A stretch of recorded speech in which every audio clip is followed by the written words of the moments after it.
क्या आपके पास कोई फोटो है गौरी की? अजय ने कहा। नहीं, मेरे पास उसकी कोई फोटो नहीं है, रुद्र की मां ने कहा। शिट, अजय ने अपने सिर पर हाथ रखते हुए कहा। कुछ देर चुप रहने के बाद अजय ने फिर कहा, क्या आप मुझे वो गुड़िया लाकर दे सकती हैं जो आपने गौरी से खरीदी थी? हो सकता है जब हम लोगों को गुड़िया दिखाए तो हमें पता चल जाए कि ऐसी गुड़िया कौन सी लड़की बनाती थी। ठीक है, आप यहीं रुकिए, मैं अभी अपने कमरे से लेकर आती हूँ। इतना कहकर रुद्र की माँ अपने कमरे में जाने लगती है। थोड़ी देर बाद रुद्र की माँ वो गुड़िया लेकर आती है और अजय को देने लगती है, पर तभी अर्जुन उस गुड़िया को रुद्र की माँ के हाथ से ले लेता है और उस गुड़िया को घूरने लगता है। वो गुड़िया कपड़ों से बनाई गई थी। उसकी छोटी छोटी 2 ब्राउन रंग की चोटी थी। उस गुड़िया ने लाल रंग की फ्रॉक पहनी हुई थी। क्या हुआ अर्जुन, ऐसे क्या देख रहे हो गुड़िया में? अजय ने कहा। कुछ नहीं, मुझे बस ये बहुत अच्छी लगी, पहली बार इतनी सुंदर गुड़िया देख रहा हूँ। अर्जुन ने हड़बड़ाहट में कहा। अच्छा, पर अब तुम्हारी इजाजत हो तो क्या मैं इस गुड़िया को देख सकता हूँ? हाँ, क्यों नहीं, अब आपको ही तो इसका ख्याल रखना है, संभाल कर रखिएगा। अर्जुन ने अजय के हाथों में गुड़िया देते हुए कहा। तुम्हारे कहने का मतलब क्या है? कुछ नहीं, मैं तो बस ये कहना चाह रहा था कि ये गुड़िया गौरी के खिलाफ बहुत बड़ा सबूत है, ये उसे ढूंढने में मदद करेगा, इसलिए संभाल कर रखिएगा। अब आप हमारे साहब को सिखाएंगे कि कौन सी चीज संभाल कर रखनी चाहिए और कैसे? माखनलाल ने कहा। अरे मैं तो बस बता रहा था। रुद्र की मां ने मुद्दे को बदलते हुए कहा। अरे अजय बेटा, तुम बहुत देर से आए हो, कुछ ठंडा गरम लोगे? जी नहीं आंटी, इसकी कोई जरूरत नहीं है, अब हम चलते हैं। जो पता आपने बताया है हम वहां पर जाकर देखते हैं, हो सकता है गौरी के बारे में कुछ और पता चल जाए। ठीक है बेटा, रुद्र की मां ने कहा। अजय और माखनलाल वहां से चले जाते हैं। घर के सभी लोग हॉल के कमरे से जाने लगते हैं। तभी अनन्या अर्जुन के पास जाती है और उससे पूछती है, यार सही बता, तू उस गुड़िया में क्या देख रहा था? कुछ भी तो नहीं। देख, मुझसे झूठ मत बोल, मुझे पता है तू कुछ तो देख रहा था, बताना यार, मैं किसी से नहीं कहूंगी। ठीक है बताता हूँ, पर इस घर में ये बात किसी से मत कहना, वरना वो लोग और डर जाएंगे। ठीक है, नहीं कहूंगी, पर पहले तू बता तो, मैक्सिको में एक आइलैंड है जिसे शैतानी गुड़ियों का आइलैंड कहा जाता है। वहाँ पेड़ों पर, जमीन पर, पानी में, घास में, हर जगह आपको गुड़िया ही गुड़िया नजर आएंगी। कहते हैं रात में उन गुड़ियों में जान आ जाती है और वो अपने आप चलने लगती हैं। उस आइलैंड की सारी गुड़िया एक छोटी बच्ची की आत्मा की गिरफ्त में है, जिसकी कई सालों पहले आकस्मिक मृत्यु हो गई थी। बहुत साल पहले की बात है। उस आइलैंड का जो गार्ड था, उसको पानी में तैरती अचेत अवस्था में एक बच्ची मिली थी, लेकिन बच्ची की हालत बेहद खराब होने की वजह से उस बच्ची को कोई बचा नहीं पाया। बच्ची की मौत के कुछ दिनों बाद ही उस गार्ड को पानी में तैरती एक गुड़िया मिली। उसने उस गुड़िया को बच्ची गुड़िया समझकर उसे पेड़ पर लटका दिया। उसके बाद उस गार्ड को हर रोज कभी 1, कभी 2, कभी 3, कभी 4 पानी पर तैरती मिलती रही। वो उन्हें उठाता और अलग पेड़ों पर लटका देता। ऐसे में वो आइलैंड गुड़ियाओं से भर गया और एक रोज उस गार्ड की लाश लोगों को पानी के ऊपर तैरती हुई मिली। उसकी लाश के पास बहुत सारी गुड़ियाओं का ढेर था। लोगों का कहना था कि उसकी जान उन गुड़ियाओं ने ली है। तुम्हें पता है अनन्या, गौरी ने आंटी जी को जो गुड़िया बेची थी वो बिल्कुल वैसी गुड़िया थी जैसी उस आइलैंड पर है। मतलब तुम ये कहना चाहते हो कि वो गुड़िया वो वाले आइलैंड की है? नहीं अनन्या, मैं ये कहना चाहता हूं कि वैसी ही दिखने वाली गुड़िया बनाई गई ताकि आंटी जी पर कोई काला जादू कर सके और उन्हें अपने वश में कर सके। मतलब तुम ये कहना चाहते हो कि गौरी आंटी जी पर काला जादू करके उन्हें अपने वेश में करना चाहती थी? मैं पूरे सिक्योरिटी के साथ तो नहीं कह सकता, पर हाँ, मुझे जितना लगता है उसके हिसाब से गौरी उन पर काला जादू करके उनको अपने वश में करना चाहती थी। वरना तुम ही सोचो, ऐसी कौन सी माँ इतनी जल्दी अनजान लड़की से अपने बेटे की शादी कराने के लिए तैयार हो जाएगी?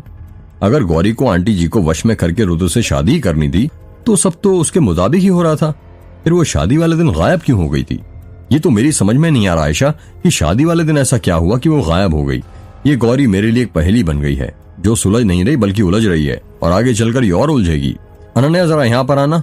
तन्वी के ऊपर वाले कमरे से आवाज आती है।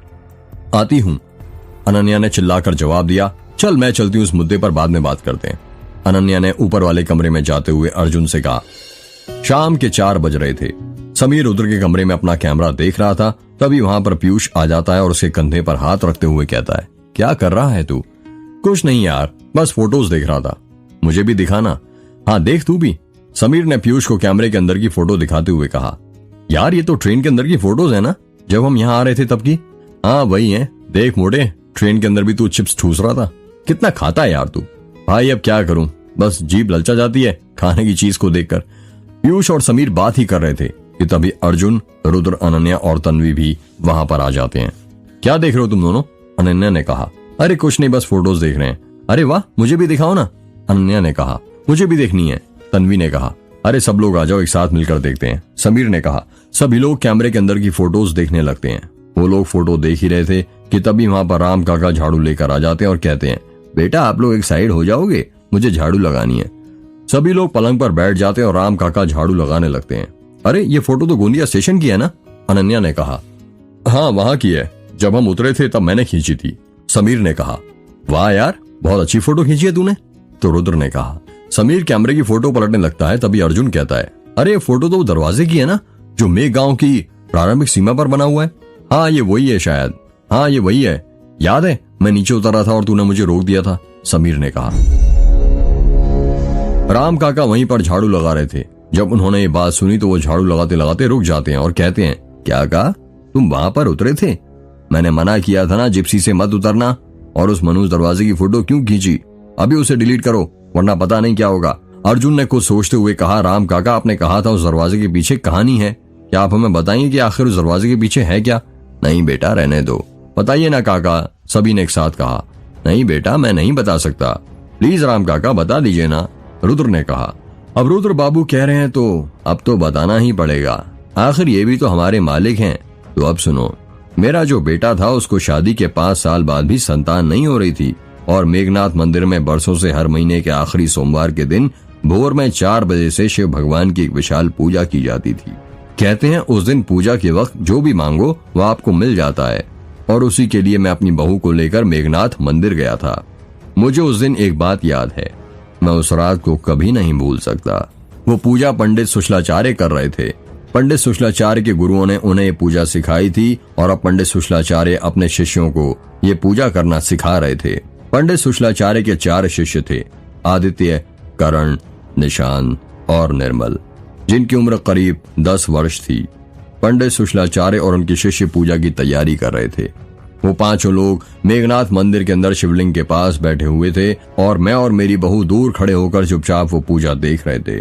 पंडित सुशलाचार्य सबसे पहले शिवलिंग को ठंडे जल और पंचामृत से स्नान कराते हैं।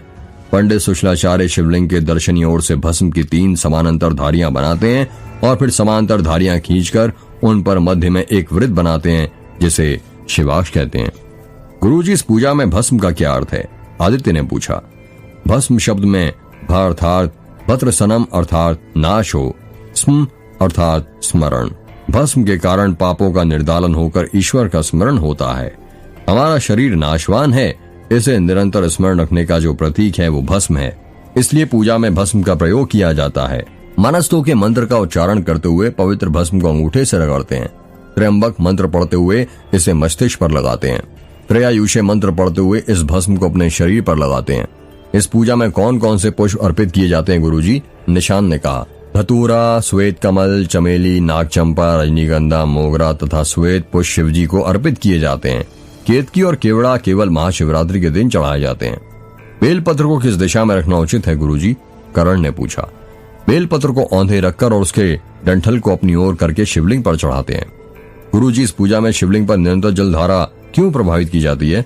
निर्मल ने कहा। जैसा कि आप सभी को ज्ञात होगा, शिवलिंग में शिव शक्ति एकत्रित होती है, जिस कारण प्रचंड ऊर्जा उत्पन्न होती है। इस ऊर्जा का शिवलिंग के कणों पर एवं दर्शनार्थियों पर कोई प्रतिकूल प्रभाव ना पड़े, इसलिए शिवलिंग पर निरंतर जलधारा प्रभावित की जाती है। इस धारा से खर्ज स्वर में सूक्ष्म ओम उत्पन्न होता है। मंत्र की निरंतर धार पड़ते रहने से कालपिंड खुल जाता है, अर्थात जीव निर्गुण ब्रह्मा तक पहुंच जाता है।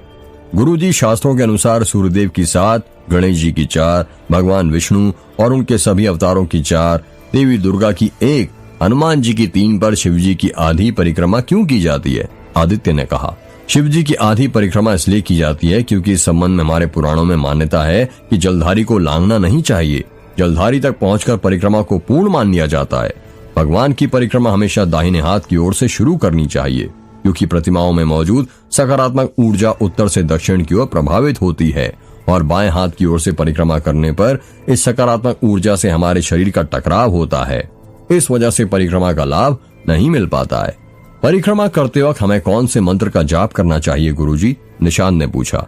यानी कानी न पापानी जन्मांतर कृतानी च तानी सर्वाणी नश्यन्तु प्रदक्षिणे पदे पदे अर्थात जाने अनजाने में हमारे द्वारा किए गए और पूर्व जन्मों के सारे पाप प्रदक्षिणा के साथ साथ नष्ट हो जाएं।